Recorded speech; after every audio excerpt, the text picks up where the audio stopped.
ازاي تبسط نفسك في الزقازيق باقل مجهود؟ يلا بينا. الزقازيق هي عاصمة محافظة الشرقية وموجودة في شرق دلتا النيل، وفيها جامعة الزقازيق واحدة من أقوى الجامعات اللي في مصر. فأنا النهاردة هاخدكم في جولة ليوم بسيط في شوارع الزقازيق. أول حاجة عملناها رحنا عند طقطق عشان نفطر من عنده حاجة اسمها فلافل ماك مشهور بيها قوي، وده عبارة عن قرص فلافل كبير وخس كابوتشي محطوطين في عيش كايزر. هو سندوتش فلافل عادي جدا بس بيعاملوه معاملة البيج ماك بتاع ماكدونالدز، والصراحة اختراع وكان طعمه جامد قوي. ويا سلام بقى لو طلبت من عنده فلافل ماك بالبطاطس ب 15 جنيه، بيبقى عبارة عن قنبلة، حاجة كده ضخمة جدا فهتشبع يعني هتشبع. وقلنا نجرب من عنده الفول بالكبدة وكان جامد قوي برضه. وكان معايا في الطلعة دي صديقي الأكيل معاذ، وكنا جنب عسلية فجبنا من عنده عصير مانجا وقصب. وانضم لينا صديقنا اللي مش أكيل مازن، واتمشينا في اشهر منطقه في الزقازيق اللي هي القوميه. وزعلت اول لما لقيت زاكس قفل، كان اجمد فرايد تشيكن في الزقازيق. وبعد كده رحنا المصرية بلازا، ودي حديقة عامة دخولها بجنيه واحد وكانت حلوة الصراحة، وقعدنا نتصور فيها أنا ومعاذ لحد الصبح.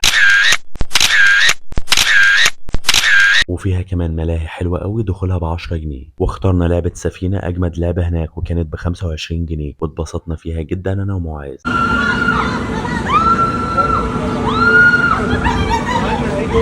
معاذ، كلنا وشربنا ولعبنا، نعمل ايه تاني بقى؟ ناكل تاني. يا سلام، هي دي الصحبة التمام، يلا بينا. وفي كمان سينما في المصرية بلازا فممكن تدخلوا سينما. واحنا ماشيين بالصدفة لقينا حدائق حيوان الشرقية، قلنا ليه لأ، ودخول الفرد كان ب5 جنيه بس. هي حديقة متواضعة شوية وكل اللي فيها شوية قرود وفرس النهر وبجع ونعام وطاووس وشوية قطط على شوية فئران وشكرا على كده. واللي شغالين هناك بيدوك أكل تأكل بيهم الحيوانات وبتراضيهم مثلا ب5 جنيه، ودي كانت أحلى حاجة في الموضوع. اتبسطنا جدا واحنا بنأكل القرود والنعام.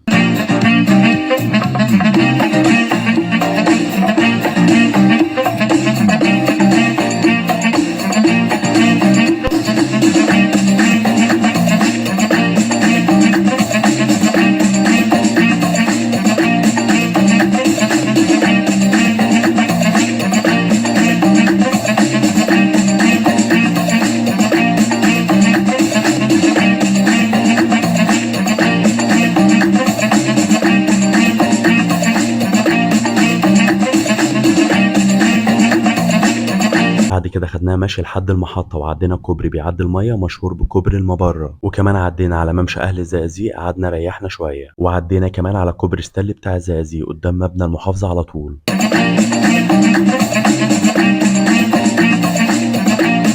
وصلنا المحطة عشان نجرب أشهر أكلة منتشرة في الزقازيق وهي الكبدة بالردة. رحنا عند أبو شنب من أحسن الناس اللي بتعمل كبدة بالردة في الزقازيق، ومشهور كمان بالكبدة الجملي والمخ.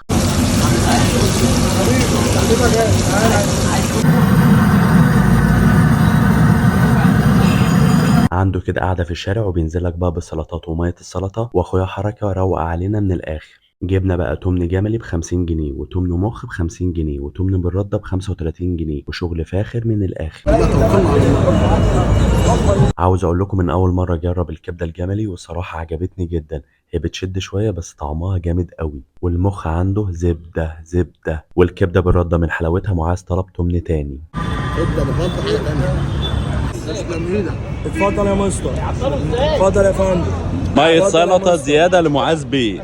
مبسوط يا عم معاذ؟ طبعا. حركه مروق علينا.